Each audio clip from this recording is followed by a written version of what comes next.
আসসালামু আলাইকুম গাইস, আজকে আপনাদের করে দেখাবো লাচ্ছা সেমাইয়ের বরফি। তো সাথে থাকুন আর দেখতে থাকুন কিভাবে তৈরি করি মজাদার লাচ্ছা সেমাইয়ের বরফি।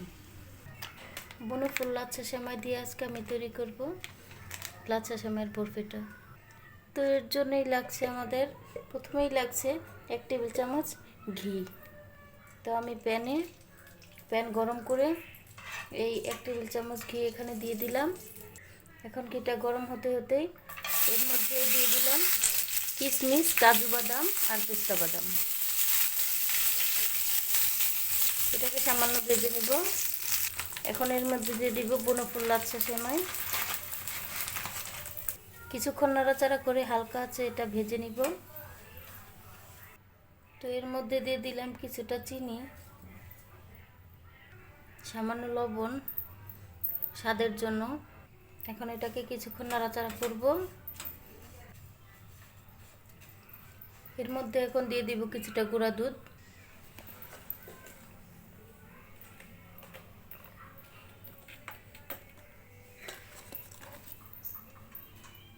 এখন এটাকে কিছুক্ষণ নাড়াচাড়া করে নিব।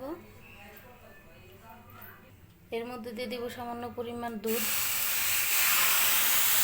আপনারা পুরোটা সময় চুলার জালটা একদম লো মিডিয়ামে রাখবেন, তা না হলে কিন্তু লেগে যাবে। এখন এর মধ্যে দিয়ে দেব হোমমেড, এই যে আমার নিজের হাতে তৈরি করা কনডেন্স মিল্ক।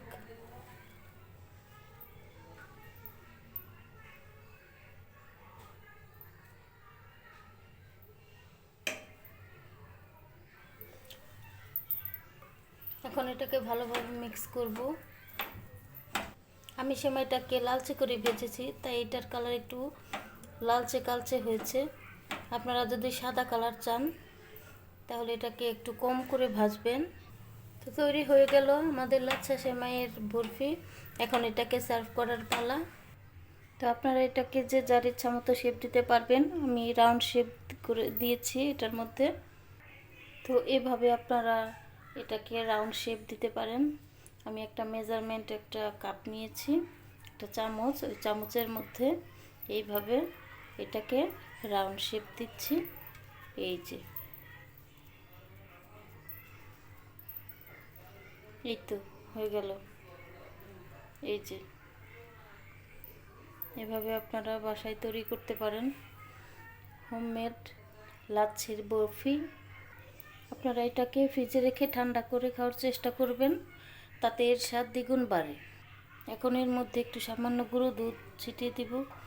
এটা দেখার সৌন্দর্যের জন্য, আবশ্যক নয়। আপনাদের যদি ভালো লাগে তাহলে দিবেন।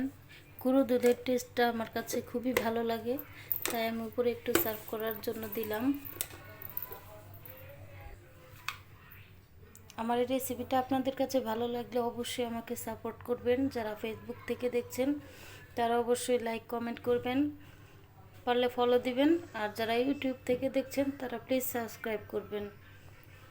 সকলে ভালো থাকবেন, সবার জন্য শুভকামনা। আল্লাহ হাফেজ।